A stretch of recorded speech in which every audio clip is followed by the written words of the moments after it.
नमस्कार। आदर्श शिक्षण संस्थान के YouTube चैनल पर सभी भाई बहनों का स्वागत, अभिनंदन। हमने पिछले क्लास में पढ़ा था इसी सप्तमी कक्षा के राजस्थान अध्ययन के बारे में, हमारे राजस्थान के बारे में। पहला अध्याय था वन, वन्य जीव और संरक्षण। इस पहले अध्याय में हमने वनों के बारे में पढ़ा, वन्य जीवों के बारे में पढ़ा और वन्य जीवों का संरक्षण क्यों आवश्यक है, किस तरह से सरकार इसका संरक्षण करना चाहती है, किस तरह से सामाजिक संस्थाएं भी इस वन्य जीवों के रखरखाव के लिए आगे आती है, उनके संरक्षण के लिए प्रयास करती है। ऐसा हमने पढ़ा था। और हमने पढ़ा था इस वनों को कितने आधार पर वर्गीकृत किया जाता है। तो वनों को प्रशासनिक आधार पर वर्गीकृत किया जाता है, वनों को भौगोलिक आधार पर वर्गीकृत किया जाता है। तो वनों को प्रशासनिक आधार पर वर्गीकृत किया जाता है, जिसमें वन तीन तरह के होते हैं। पहला है आरक्षित वन, दूसरा संरक्षित वन और तीसरा है अवर्गीकृत वन। इसी तरह से वनों को भौगोलिक आधार पर भी तीन भागों में बांटा गया। उष्णकटिबंधीय कंटीले वन और दूसरा है उष्णकटिबंधीय पतझड़ वन और तीसरा है अर्ध उष्णकटिबंधीय सदाबहार वन। इस तरह से भौगोलिक आधार पर भी वन तीन तरह के बांटे गए, प्रशासन की दृष्टि से भी वनों को तीन तरह से बांटा गया है। यहाँ तक हमने पिछले क्लास में पढ़ा था। आज जो हम पढ़ने जा रहे हैं, हमारा जो शिक्षण बिंदु है वो है राष्ट्रीय उद्यान। राष्ट्रीय उद्यान किसे कहते हैं? उद्यान किसे कहते हैं जहाँ सामान्यतः पशु पक्षियों को संरक्षण के रूप में रखा जाता है, उसके आवास के रूप में वो उद्यान को विकसित किया जाता है।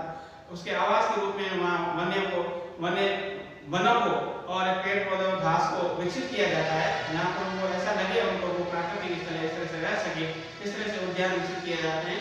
और राष्ट्रीय उद्यान, जिसको राष्ट्रीय स्तर का महत्व दिया गया, वो राष्ट्रीय उद्यान होता है।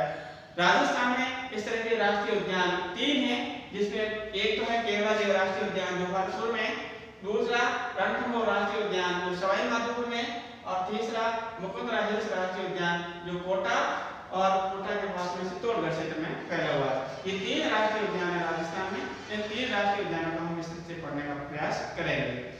पहला है केवलादेव राष्ट्रीय उद्यान जो भरतपुर में, ये केवल पक्षियों के लिए ही है। यहाँ भारतीय पक्षियों की प्रजातियां भी रहती है, साथ में विदेशी पक्षियों की प्रजातियां भी यहाँ रहती है। मुख्य रूप से विदेशों से आने वाले पक्षी हम यहाँ सैकड़े विक्रय हैं। इसके साथ कुछ भारतीय पक्षी भी यहाँ रहते हैं, जिसमें बगुले और नया, कोयल, बटेर आदि पक्षी पाए जाते हैं। यहाँ सैकड़ों प्रजातियां पाई जाती है, सैकड़ों पक्षी नहीं पाए जाते हैं, पक्षियों की सैकड़ों प्रजातियां पाई जाती है। लगभग 300 से भी अधिक यहाँ प्रजातियां के पक्षी निवास करते हैं। इस तरह से भारत का पक्षियों के उद्यान के रूप में सबसे बड़ा उद्यान है, जहाँ भारत ही नहीं विदेशों के पक्षी यहाँ रहते हैं। विदेशियों की कई पक्षियों की प्रजातियां निवास करती है। दूसरा जो हमारा उद्यान है वो है रणथंभौर राष्ट्रीय उद्यान। ये जो राष्ट्रीय उद्यान है सवाई माधोपुर में आया हुआ है, जहाँ सवाई माधोपुर में मुख्य रूप से पशुओं के लिए संरक्षण की बात करते हैं, और पशुओं में मुख्य रूप से बाघ के लिए। तो बाघों के संरक्षण के लिए जो सबसे महत्वपूर्ण, जो सबसे बाघों के लिए विशेष रूप से जो उद्यान बनाया गया है, उसका नाम है रणथंभौर राष्ट्रीय उद्यान जो सवाई माधोपुर में। लेकिन बाघ ही है ऐसा नहीं, दूसरे पशुओं का भी संरक्षण किया जाता है, जिसमें बाघ के साथ साथ भालू है, चीतल है, इसी तरह से सांभर, नीलगाय, मगरमच्छ, इस तरह के अन्य पशु भी वहाँ पर रहते हैं, उनको संरक्षण दिया जाता है। ये भी भारत के बड़े उद्यानों में से एक है, जिसका नाम है रणथंभौर राष्ट्रीय उद्यान जो सवाई माधोपुर में है। तीसरा जो है मुकुंदरा हिल्स राष्ट्रीय उद्यान, जैसा कि नाम से विदित है, पहाड़ी क्षेत्र में, तो कोटा और चित्तौड़गढ़ के क्षेत्र में है, और चित्तौड़गढ़ में रावतभाटा के क्षेत्र में, तो कोटा और चित्तौड़गढ़ के क्षेत्र में आया हुआ है। यहाँ पर भी पशुओं के लिए संरक्षण दिया जाता है। पशुओं को रखने के लिए प्राकृतिक स्थल बनाए जाते हैं। उनमें से मुख्य रूप से बाघ यहाँ भी है, उसके अतिरिक्त रीछ, जरख, गीदड़, भेड़िया, सांभर, चीतल, नीलगाय, शिंकारा, जो हमारा राष्ट्रीय जो शिंकारा जो हमारा राज्य पशु है, शिंकारा वन्य जीव के रूप में, वो भी इनको रखा जाता है। इसके साथ साथ सियार जो सामान्यतः रेगिस्तान में मिलता है, वो वहाँ संरक्षण किया जाता है, उनका संरक्षण किया जाता है। इस तरह से हमारे राजस्थान में ये तीन राष्ट्रीय उद्यान हो गए। केवलादेव राष्ट्रीय उद्यान भरतपुर जो मुख्य रूप से पक्षियों के लिए है, और रणथंभौर राष्ट्रीय उद्यान सवाई माधोपुर जो मुख्य रूप से पशुओं में और पशुओं के लिए बाघ के लिए, और मुकुंदरा हिल्स राष्ट्रीय उद्यान जो कोटा और चित्तौड़गढ़ में, जो लगभग सभी वन्य प्राणी के लिए, सभी वन्य जीवों के लिए रखा गया है। अगला है वन्य जीव अभ्यारण्य। ये वन्य जीव अभ्यारण्य क्या होता है? अभ्यारण्य जिसका शाब्दिक अर्थ होता है अभयारण्य, अर्थात भयमुक्त वन। अभय जिसमें किसी तरह का भय नहीं हो, अरण्य यानी वन, ऐसा अरण्य या ऐसा वन जिसमें किसी तरह का भय नहीं हो, भय मुक्त होकर वहां पर पशु पक्षी विचरण करें, उस तरह के अभ्यारण्य, उस तरह के स्थान को अभ्यारण्य कहा जाता है। राजस्थान में ऐसे कई अभ्यारण्य हैं, जिसमें मुख्य रूप से राजस्थान का पहला जो सबसे बड़ा जो अभ्यारण्य है, जिसको कहते हैं राष्ट्रीय मनु उद्यान वन्यजीव अभ्यारण्य, जो जैसलमेर बाड़मेर में आया हुआ है। और राजस्थान का जो राज्य पक्षी है घोड़ावल, वो मुख्य रूप से इसी अभ्यारण्य में मिलता है। इसी तरह से केलादेव वन्यजीव अभ्यारण्य जो सवाई माधोपुर में है, करौली के पास में, इसी तरह से संबल घड़ियाल है, और भी ऐसे कई अभ्यारण्य हैं जो राजस्थान में हैं। और उन सभी का उद्देश्य यही है कि वन्य जीवों और वन्य जीवों का संरक्षण किया जाए और वनों का संरक्षण किया जाए, जो आने वाले समय में उपयोगी हो हमारे मानव जीवन के लिए। इनको बचाने का संरक्षण कार्य किया जाता है। इन वनों को बचाने के लिए, इन वन्य जीवों को बचाने के लिए भारत सरकार ने एक नीति बनाई, जो 1951-52 में नीति शुरू की गई, जिसको भारतीय वन नीति कहते हैं। और फिर इस भारतीय वन नीति में संशोधन कर दिया गया 1981 में। इस भारतीय वन नीति के अनुसार जितना भारत का क्षेत्रफल है, उस क्षेत्रफल के 1/3 भाग पर अर्थात 33% भाग पर वन होने चाहिए, ऐसी नीति बनाई गई है। लेकिन फिर भी अभी आज तक भारत के भौगोलिक क्षेत्र के 33% वन हो नहीं पाए। उसके लिए सरकार प्रयासरत है, सामाजिक संस्थाएं प्रयासरत है, और हमारा सभी का ये दायित्व बनता है कि हम भी ज्यादा से ज्यादा पौधे लगाएं और इस भारतीय वन नीति को सफल बनाने अपना सहयोग करें। जब भारतीय वन नीति लागू हुई, तो उसके बाद में राजस्थान सरकार ने भी राजस्थान की राज्य वन नीति लागू की गई 2010 में। इस राजस्थान सरकार ने राज्य वन नीति के अनुसार राजस्थान का जितना क्षेत्रफल है, उस क्षेत्रफल का 20% भाग पर वन होना चाहिए, ऐसी नीति में ऐसा प्रावधान रखा गया। लेकिन अभी तक राजस्थान में 20% वन हो नहीं पाए।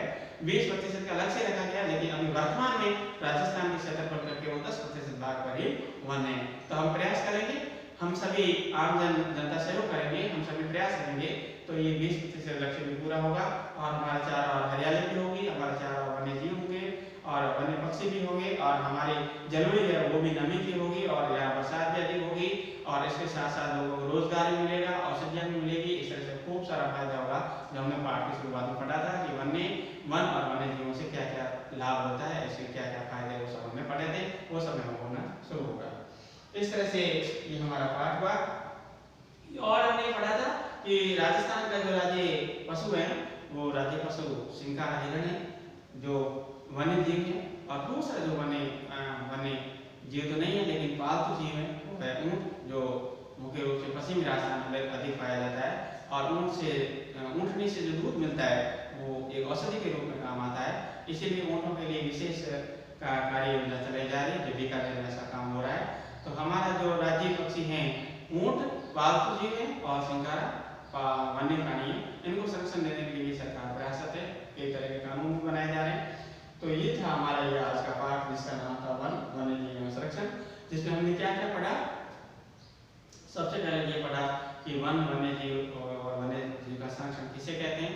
फिर हमने पढ़ा कि वर्तमान में कितने प्रतिशत पर वन है।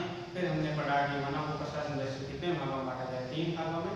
पहला प्रशासनिक आधार पर पहला आरक्षित वन, फिर संरक्षित वन, फिर अवरोधित वन।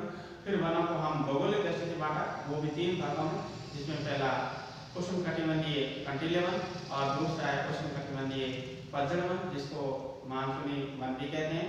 तीसरा है वो अर्ध उष्णकटिबंधीय सदाबहार वन। इस तरह से वनों को 2 तरह से वर्गीकृत किया गया, एक प्रशासन के आधार पर और एक भौगोलिक आधार पर। उसके बाद आज हमने पढ़ा राष्ट्रीय उद्यानों के बारे में। राजस्थान में 3 राष्ट्रीय उद्यान हैं, जिसमें पहला है केवलादेव, राष्ट्रीय उद्यान जो भारत में मुख्य रूप से पक्षियों के लिए है। और दूसरा हमने पढ़ा रणथंभौर राष्ट्रीय उद्यान, जो मुख्य रूप से सवाई माधोपुर में और पशुओं के लिए, जिसमें मुख्य रूप से बाघ के लिए। और तीसरा हमने पढ़ा था मुकुंदराज राष्ट्रीय उद्यान, जिसमें सभी तरह के पशुओं का संरक्षण किया जाता है, जो वन्य प्राणी होते हैं। और उसके साथ साथ हमने पढ़ा अभ्यारण्य के बारे में।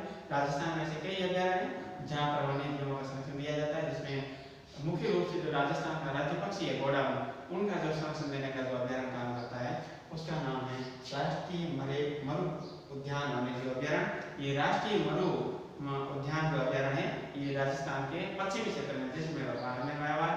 इसी तरह से इसके साथ साथ हमने पढ़ा भारतीय वन नीति के बारे में, राज्य वन नीति के बारे में। भारतीय वन नीति के अनुसार 33% भाग पर वन होना चाहिए, जबकि राज्य वन नीति के अनुसार 20% वन होना चाहिए। लेकिन अभी वर्तमान में राजस्थान के 10% ही वन है। इस तरह से हमारा आज का पाठ पूरा हुआ। अगला जो दूसरा पाठ है हम कल पढ़ेंगे। तब तक के लिए सभी भाई बहनों को धन्यवाद। नमस्कार।